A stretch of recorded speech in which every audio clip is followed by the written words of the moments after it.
Green, yes. Can you, how do I know if I can hear myself? It's already tested. Hey, good morning, and you're listening to Looking for the Evidence, and I'm Gordon Walsh, and Ron's got a great tan. So I don't know what he's done, but he's got a tan. Anyways, introduce yourself there, mister. My name's Joe. I'm a student, and I hang out with Gordon a lot. All right. So inevitably, I'm here. This is Joe. He attends our church, and Ron's gone last week. I can't remember what he was doing, and we ended up not. We weren't able to broadcast the show. Actually, this probably been a while since we broadcast live, and then this week he's hiking with his daughter. So he's having a good time up in the woods. So we'll pray that he doesn't get eaten by a lion or something. Anyways, today's topic we're going to be talking about denominations. Do all denominations get to go to heaven? Do all people or denominations get to go to heaven? We talked one like this probably a year or 2 years ago in reference to the LDS. Yes. So, but this one's kind of generalized. And actually how the topic started was someone was asking about the Catholic Church. On Sunday I talked about, Catholics, they're going to heaven but the difference between Catholics and Protestants, most Protestants ministries, is we're more in a relationship with Jesus, and the Catholics more liturgical. I know I just mispronounced that word, but you know what I mean. Anyways, and they're more regimented. So that was kind of the expression that I was talking about on Sunday. And anyways, so someone talked to me about that, and they said that hey, well, the Catholics, they go to heaven based on their creed, and so that's kind of where we end up with this topic. So. But we're not just specifically talking about the Catholics. We're going to talk about other denominations and just things like that. So Start off with the Catholics. start off with whatever we want. But the one thing I want to read here in John 14:6, I am the way, Jesus declares, I am the way and the truth and the life. No one comes to the Father, which is in heaven, right, except through me. So basically Jesus Christ is saying, hey, look, if you want to make it to heaven, hey, you have to come through me first, right? We all, and I want to go back to that here in just a second. I want to kind of talk about that, but also in Acts 4, chapter 4, verse 12, Peter proclaims, salvation is found in no one else, for there is no other name under the heavens given among mortals by which we must be saved. And no one else is referring to Jesus Christ. But when it talks about here that Jesus Christ says there's no other way to heaven except for if you come through me, right? There's no other way except through me. I don't know, maybe my mind's different, but the way I look at it, like you ever see the this is kind of, you see it in movies mostly, and maybe it's more prominent when I was a kid, but you're like, you want to beat up my little brother? You got to come through me first, right? Yes. Or you want to date my sister? You got to come through me first, right? Cool. So that's kind of the way I look at it. Like Jesus isn't up there standing as the bully or the strong guy like that interpretation would mean, but he is saying that if you're wanting to make it into heaven, the only way you're ever going to make it into heaven, you're going to see the Father, is through me, which God sent as our salvation. So the reason we go through him, okay, and we want to make sure that we're clear and have a clear understanding of this, is in the Old Testament, first we start off with Adam and Eve, right? Okay, right off the bat, they're in heaven, if you will, right? They're in the promised land that God made here on earth. We call it the Garden of Eden, right? They're living life good. They're hanging out with God. It doesn't look like there's anything any indication that God wasn't present with them on a regular basis, right? It doesn't show that God would, like with us, or especially in the Old Testament where God would show up on occasion, for specific times and purposes, but he didn't always dwell with them, right? And we can get into the debate where the tabernacle and stuff, and that's where we'll talk about that later. But at the very beginning, Adam and Eve pretty much had free access to God, right? Of course, they sin, right? And they eat the fruit. They get kicked out of the garden, and now from that point, right, they go from there. But the sacrifice starts off right off the bat, right? What was the very first sacrifice? At Abel and Cain's sacrifice. Cain and Abel's sacrifice, and God approved one and didn't approve the other, right? Yeah. Now, there's a lot of, no, what were they? Well, one was a herder of sheep, and the other did agriculture. Right, and the agriculture was Cain. Yeah. Herd of sheep was Abel, right? Because Cain kills Abel, right? That's later on in the story. Yeah. But right off the bat, we see that there's a sacrifice. Now, there's a lot of debate why Abel or Cain's sacrifice wasn't accepted and Abel's sacrifice was. Right off the bat, there's a lot of that, right? But we do know throughout the scriptures, and it's talked about more than a few times, about how life is in the blood, right?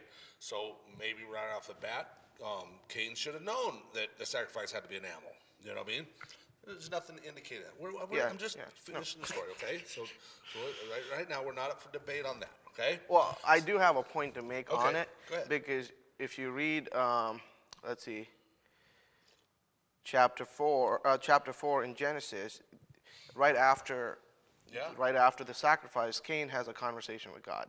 Okay, go ahead. So, and what God says there is, you didn't do something pleasing to me. Right. So obviously, whatever Cain did, he didn't. And I think when God says, "Come to me," He says, "Come with a whole heart, come with the heart of giving, right, and joy." And so whatever he did, he didn't. And that's later on. That's what God describes. But you can kind of equate God kind of keeping the same standard. So then I would say, I don't think it was the blood factor, but I think the factor what it was when he brought it in the presence of God, he didn't bring it with the true sense of sacrifice to worship God. Right. Well, like I said, that one's open up for big debates. I mean, one of the things was Cain was already cursed because he was the firstborn, and or Adam and Eve sinned, and since the oldest always inherits the blessing, right? Well, Cain inherited the curse, right? So that's a theory out there. The other theory is Abel brought his first fruits, his best lambs, and Cain brought his leftovers, right? So there's all kinds of those are all theories. Right? Same with the heart one, right? So I agree more. Just we're not on that topic. So we go on from there and throughout, right? So the very first there was a sacrifice, right? And it's a blood sacrifice that was accepted by God. Yes. Okay. So that we know is the standard because throughout the scriptures, sacrifices are sacrifices of animals, right? Okay, so there's a blood sacrifice. So we know that's the standard. And yes, your heart has to be right, but that is the standard, right? Yeah. Okay, so then Jesus comes up and becomes the ultimate sacrifice, the one and only one and done sacrifice. We don't have to do that anymore. And he does the final atonement, right? Because that's what a sacrifice is an atonement, right? So then that's when we receive Jesus. So that's what we're talking about. That was a long story to explain this, but we're talking about Jesus being the atoning sacrifice for our sins. He shed the blood for us, okay? And that's what gives us the forgiveness of our sins, so we can be in heaven with the Father. Yes. So that's how we get to heaven. That I agree. Okay? So now, are there denominations out there and their fundamental belief, right, will not make it to heaven because of what they're teaching? Yes. That's the question. Okay, so first off, I think we should do some things that we agree on, and then kind of go off of that to where we disagree. You can do whatever you like. Well, both of us have to do it too for it to work. That would be better because then you get a base point, and then you can kind of go where we go off of. And do whatever you want. Yeah, I know this is a tangent, but there's a distinction. So sacrifices were not for atonement until the law was given. Yes, exactly. Yeah. But the standard was set at the beginning. Yeah. Yes, but throughout till the law was given, it was more of a worship. Of sacrifice was a symbol of worship, and then once the law came, then God gave a atonement sacrifice. That's when really you see all the sacrifices. That's within the laws, and you find that which book? Leviticus. Leviticus, correct. So, go on. So starting off, first thing again, I think if we do the Catholic Church, a couple things that get me to question is they still have prevalence of deities and saints while they're worshiping, what do you call it? Marianism. Yeah, Marianism, which is worshiping Mary, and idolatry, which is they have idols and they worship idols. Okay, so first let's start off with, you said they have more than one God, deity. No, they don't have gods. They have saints that are. Well, you said, though, they have more than one deity. That's what you said at the very first. They worship Okay. more than Jesus. They don't say Jesus. The Okay, deities I'm are going to God. answer the one question you said. Okay, yeah. Do they have more than one God? They do not have one Okay. God. So what you're saying is they worship Mary, and then they worship other saints. Yes, Okay. Where do you get that information from? from the churches, Which churches? the Catholic churches, Okay. the Church of The Mary. Catholic Church does not recognize Marianism. I've called them. I've called the. I have diocese. churers that worship Well, in that's India. Fine. That's fine. I'll pull up the That's churches. fine. Okay. That I believe you. Okay. Let me finish. Okay. So the Catholic Church does not recognize Marianism. Okay. So they Okay. say that's wrong. Now there's dioceses, especially like in Mexico Okay. and in India, that now what a diocese is you have the Catholic Church and then you have the American Catholic Church and then it gets broken down into regions and a diocese like where we're at in the Tri-Cities, we're in the Yakima Diocese, okay? Pasco, Franklin counties in the Spokane Diocese, okay? So there's some different things that they might teach. So there are dioceses and there are individual churches that aren't even supported by the diocese that worship Mary and say that she's a way to heaven. No, they don't. No, they do. She is the. She can forgive sins, is what they say. She can basically intermediate what Jesus does for Jesus. So but they- she can talk to Jesus and convince Jesus. They actually believe that she can forgive sins. Okay, I didn't know that Okay, part. so now that 100% is wrong. Yes. And the Catholic Church says it's wrong. The official stance of the Catholic Church says it's wrong. Now, my question to them was, then why do they allow it? Right? Yeah. And they didn't have an answer. You know what I mean? So, because they are a hierarchy, like in the Assemblies of God, if they have the 16 fundamentals, and let's say I get rid of a portion of the fundamentals, say these are absolutely not true. The Assemblies of God is, and I'm publicly saying that, Assemblies of God say, you're not part of the Assemblies of God anymore. Yes. You kick me out. Yeah. Right? So I don't understand why they don't do that. So you're exactly right. Okay? Yeah. Now, the worship of the saints, that is not true. Okay? They Still. hold them in high esteem, but they don't worship the saints. It's They again. pray to the saints. Yes, and Okay. so the religious sacraments that they do are very similar to what they do. Again, it's all the saints are intermediaries. These are all people who are intermediaries, This but is- what they do. Right, and this is what they believe. Yes, and I don't know if the church, if the Vatican approves of it, but there's different dioceses or churches which is Right. run by a priest, Right. and then the members. Yeah, but this so is they, the stance of the diocese, of the Catholic yeah, but Church. ideally I would say, I'll tell you what it is. yeah, Okay, is that they don't worship the saints, Mm-hmm. but they pray to the saints as intermediaries, right? Yeah. So, Which they can and be. the way they look at it is, what's wrong with that? Because don't I ask you to pray for me? yeah, but you don't pray to the dead. That's not what the question was. Don't I ask you to pray for me? Yes. Okay, so that's the way they look at it. Okay. In addition to that, even the Protestant church and the Orthodox church don't believe that our bodies are dead, but our spirit and soul is in heaven. We don't have a body yet.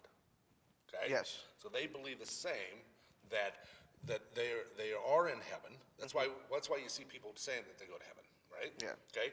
Now, that's a whole other debate. We'll worry about that later. Okay? So that's what they believe. All right? Now, I'm not saying we have to agree or not, but I just want to make sure the understanding of this is but not that they're praying to them. Well, they as can make an understand. God. Yeah, they can make any sort of definition of what they're actually doing. The physical act is praying to the dead, which is biblically incorrect, something you shouldn't be doing. Correct. So then the act disqualifies them no matter the definition.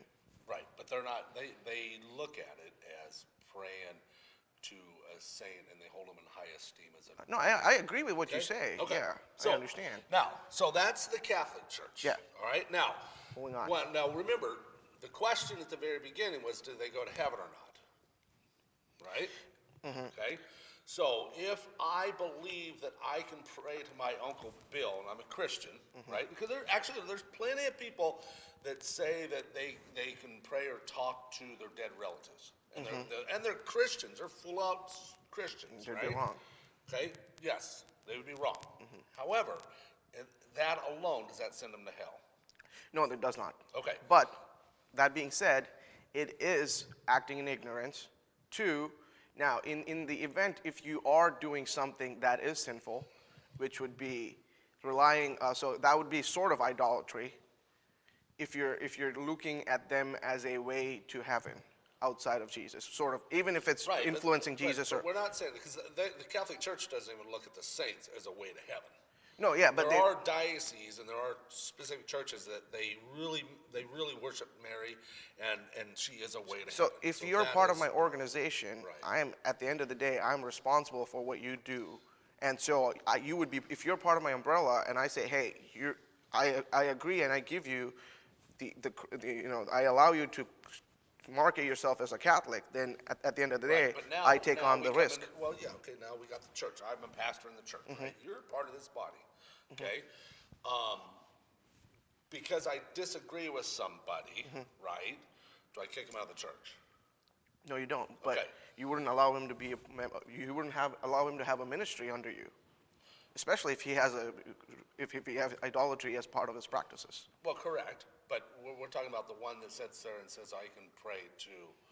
Well, we're not talking about individuals. We're talking Right about now- organizations. I know, well, I'm talking about individuals. Oh, are we? because- Okay. Yeah, I am, because there are people in the church that believe that they can pray to their dead relative, right? Okay. All right, and and whatever the interpretation, I've had different variations of that, right?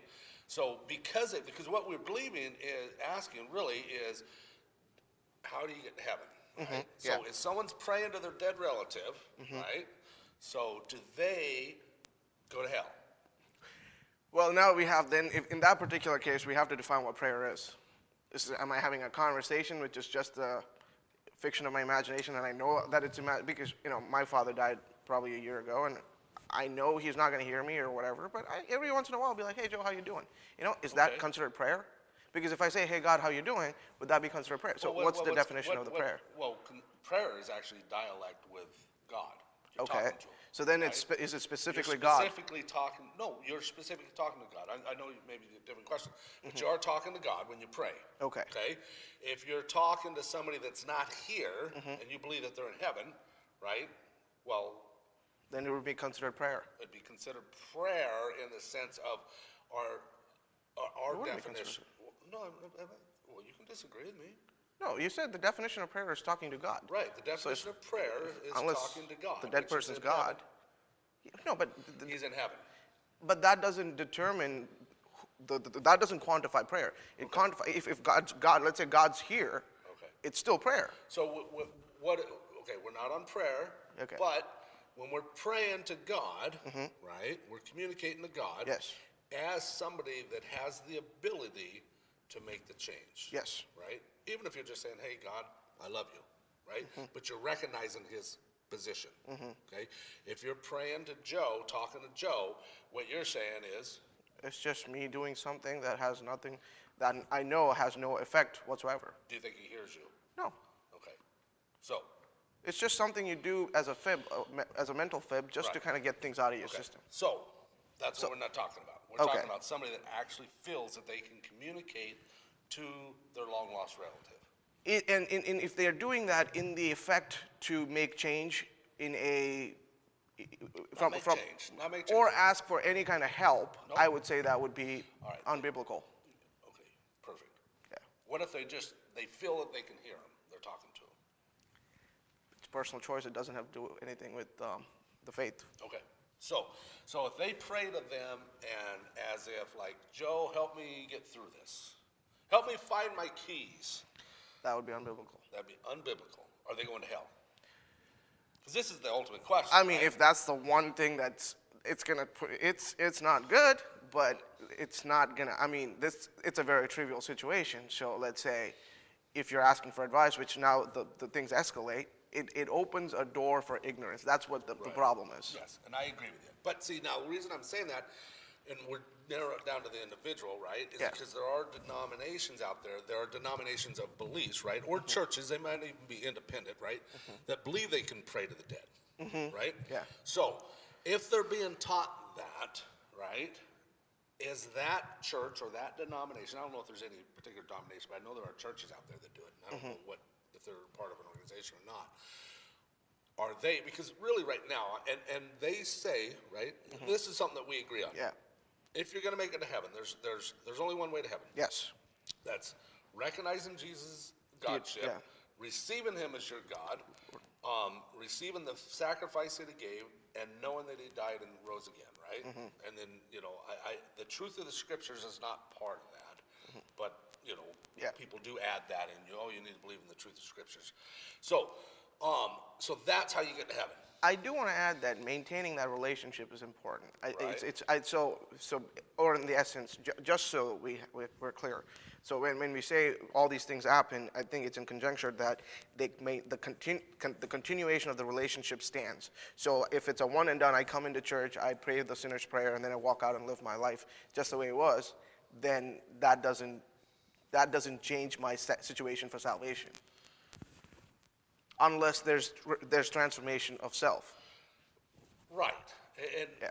I agree with you. This is the way I look at it. And now we're going to get into a situation where I'm going to say, I don't know. Okay? So in other words, if you receive, like at the jail, I get this a lot, right? People pray the salvational prayer, right? And they receive Jesus Christ. They get out. 3 months later, I see them back in for doing what they used to do, right? So my question to them, I don't actually ask the question to them, but in my brain, I'm asking the question, did they really receive? Do you know what I mean? Yeah. Or did they just go through the phone? And I think a lot of people do go through it, but they don't really want it, right? So they're not changing, right? Yes. Because what does the Bible say? How do you know what a Christian is? By their fruit. By their fruit. Now, this is my commentary in a way, okay? The reason I say Jesus picks the fruit as opposed to the miracles and things like that is because when you study somebody, and the fruit is their character, Yeah, right? actions. When you study their character for an extended period of time, they're going to expose themselves. Yes. Oh, it's the sprinklers.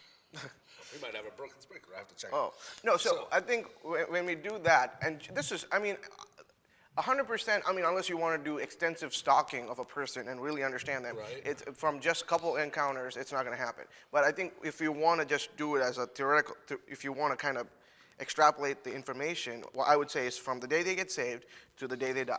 That would be the timeline, right?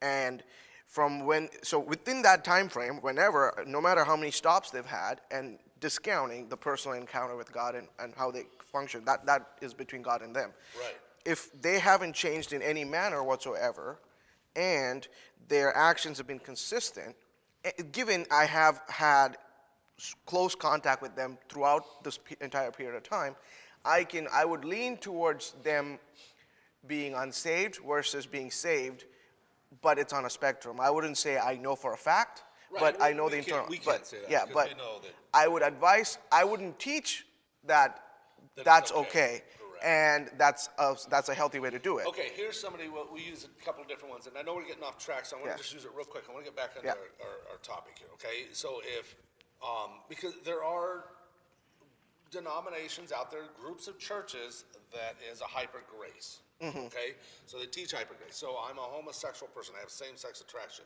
I'm addicted to porn, multitude of different things out there, okay? The hyper grace says that's okay. I mean, in the sense of, it's not okay, but It's okay. it doesn't God still disqualify, loves yeah. you, and you're going to go to heaven. It's not going to disqualify you, right? There's lots of danger in that. And that's where I think we need to get to, because really that's the topic. And then it's more along the lines of, there's certain sector of groups out there and churches out there that are hyper grace, where they won't say that homosexuality is a sin. Yeah. They say, you know what, that's a personal choice between you and God, and God's approval or not, and I'm not here to do that, right? That's probably the most neutral political way of saying that I don't agree with you, right? Okay, so on that aspect, this is my stance on it. I think, Paul says, for he who overcomes receives the gift of life or eternal life, So at the end of the day, whatever your timeline looks like, Right. you have to be able to overcome. And overcoming doesn't come through my, bare knuckling it, is through faith. And faith without works is dead. Yes. So unless you do that, and over time, unless you get good at it, you basically So- didn't qualify for the So job. real quick, in the sense, because we're moving to the end, and we're talking Yeah. about the question was, is there denominations out there? Yeah. And I'm gonna, let's go to the LDS, right? Latter-day Saints. Their Jesus is different than our Jesus. Yes. Completely different. So therefore, they are worshiping, and they, at some point, they have an individual responsibility as a person Yes. to do enough. And there's enough research, or there's enough pushback on them that they're not blinded. They're not isolated in America. Now, maybe in some other country, they may know no different. But here in America, there's enough pushback that says, look, they're going to come to you and say that Joseph Smith's a false and blah, blah, blah, right? At some point, they have individual responsibility to understand that in the scriptures, there's nowhere in the scriptures, you go all through the scriptures, throughout all the canons Yeah, and everything. and plus, from my understanding, same. and from my understanding of the LDS, they don't even believe in the original sin, so they're really not even. I wouldn't even consider them Christians on that aspect. Right. So, and they believe that Jesus is born of God's first wife. Yeah, yeah. Okay? It's more of a karmic system that they Yes. believe in, so I wouldn't even consider them Right. on the Christian So spectrum. that's the one I want to just make a distinction. There are certain out there, okay? But let's go to the hyper grace one, because there Yeah. is a certain denomination that I can think of, and I'm not going to say the denomination because I'm not 100% positive.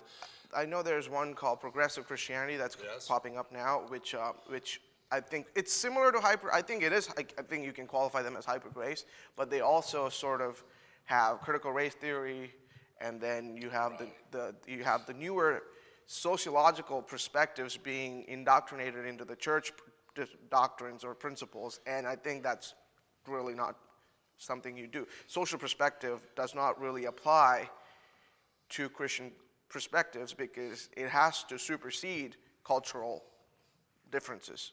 That's what the whole concept of God and the kingdom of heaven supersedes human culture. So using human culture to define or kind of say, okay, these are right and wrong about the Bible would then kind of defeat the purpose for me. Right.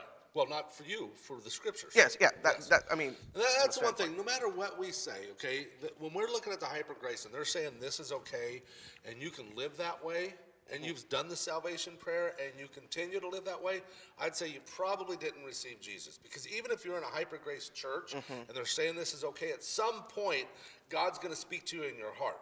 Yes. And He's going to say what you're doing is wrong, whatever that is. Right?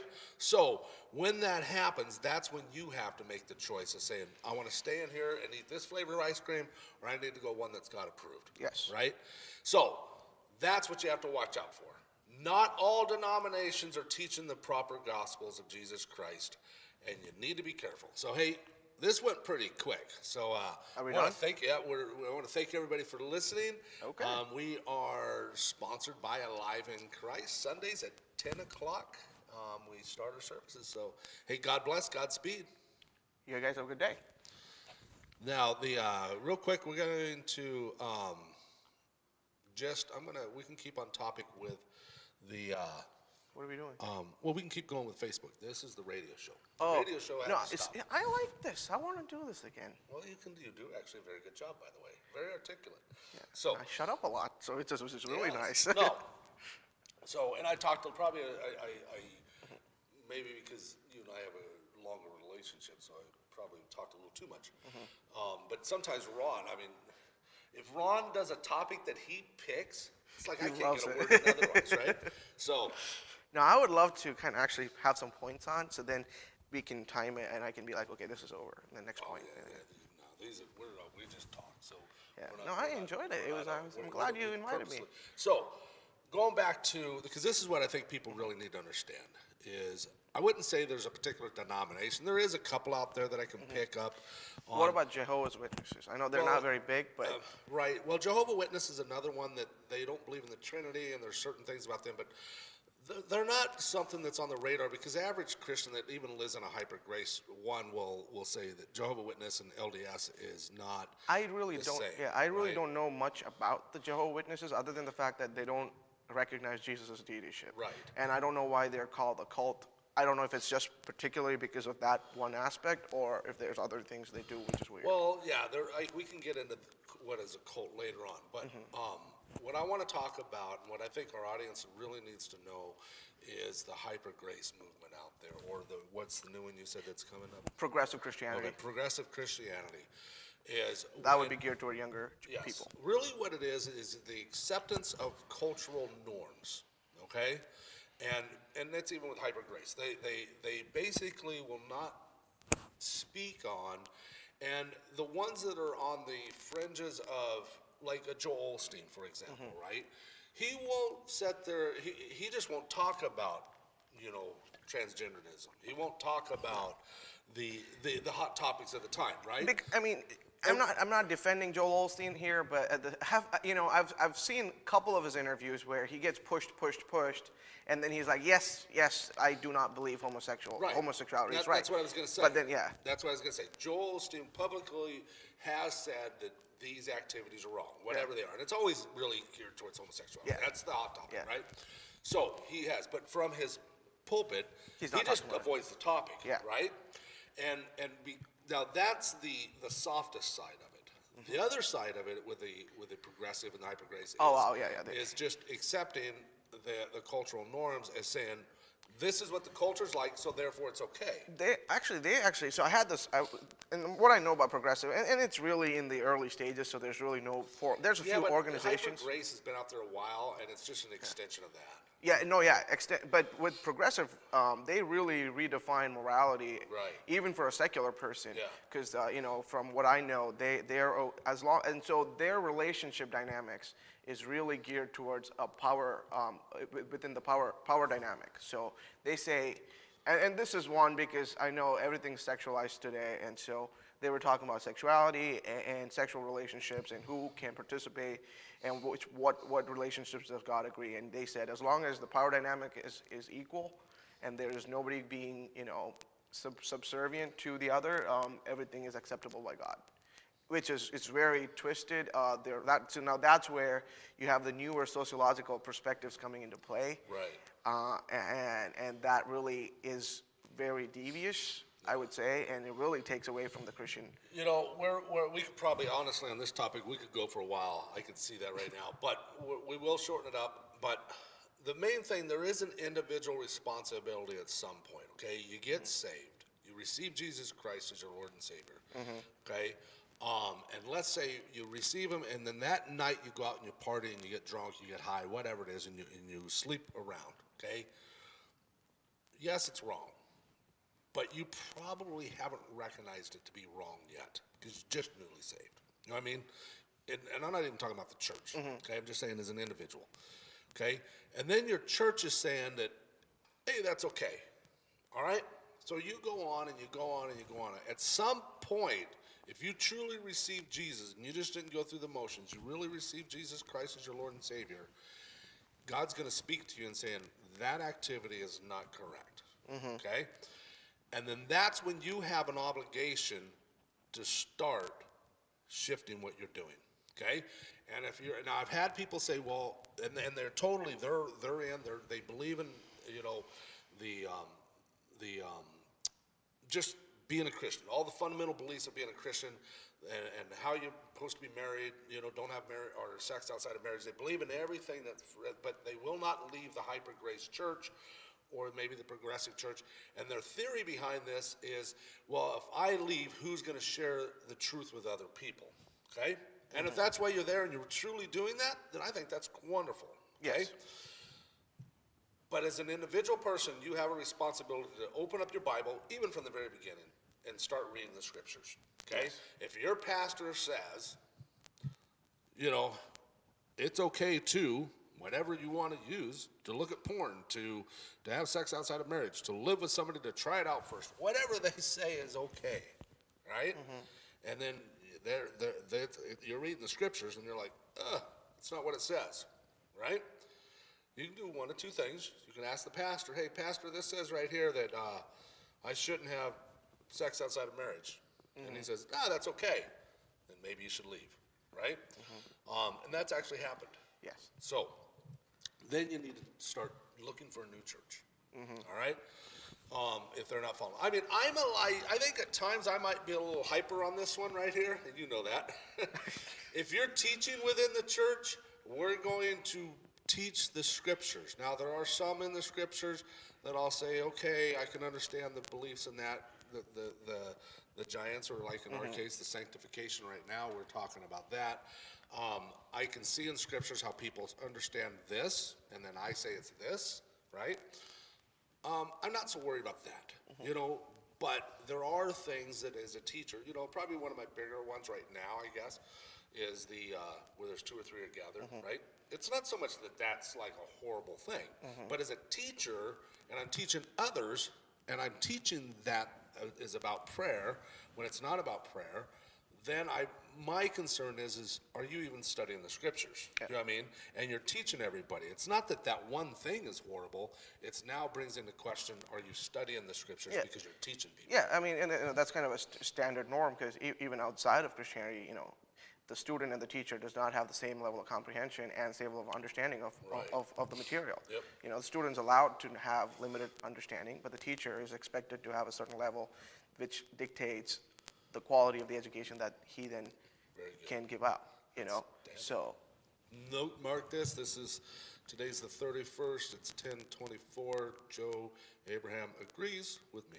I've agreed a lot of things I know with you. that, but you said it very well. So, anyways, there is an individual responsibility. Yes, Right. yes, yeah. I think this is my understanding and belief of Christianity is there is a corporate belief system and a corporate responsibility, but then a lot of times people choose between the individual and the corporate, and think they both coexist, and they both have to coexist, because that's when the organic transformation of the congregation happens, where everybody believes, so God works on you individually, and then God works with you as a group. Yep. All right. Hey, thank you guys for listening. Appreciate it. Share it.